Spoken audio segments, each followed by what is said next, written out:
एमआयएमला राज्यामध्ये मोठा धक्का बसला आहे. मुंबईचे अध्यक्ष तसेच प्रदेश कार्याध्यक्ष फारुख शाब्दी यांनी राजीनामा दिला आहे. त्यांच्या राजीनाम्यामुळे मोठ्या प्रमाणावर राजकीय हालचाली सुरू झाल्या आहे. एमआयएम पक्षातलेही पदाधिकाऱ्यांमध्ये सोशल मीडियावर चांगली चर्चा रंगलेली आहे.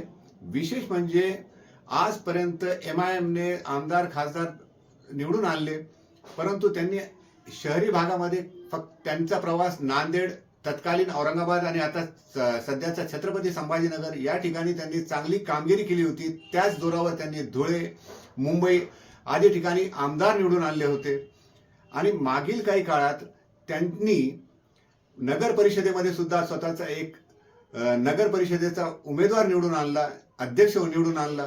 त्यामुळे महानगरपालिकेमध्ये ते पूर्ण राज्यभर आपले उमेदवार उभा करणार अशी जाहीरही केले होते. तसंच इतर पक्षांनी आतापर्यंत आपल्या याद्या जाहीर केल्या नाही, परंतु एमआयएमने मागील 25 डिसेंबरपासून आतापर्यंत आपल्या याद्या जाहीर केल्या. सुमारे 79 उमेदवार त्यांनी जाहीर केले.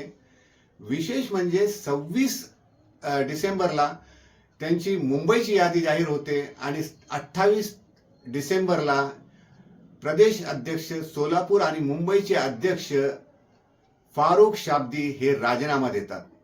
त्यामुळे आता आगामी काळामध्ये एमआयएम मध्ये काय नवीन समीकरण बनतात आणि काय परिस्थिती निर्माण होईल ते पाहण्यासारखं राहील. त्यामुळे पाहत रहा महाराष्ट्र लाईव्ह.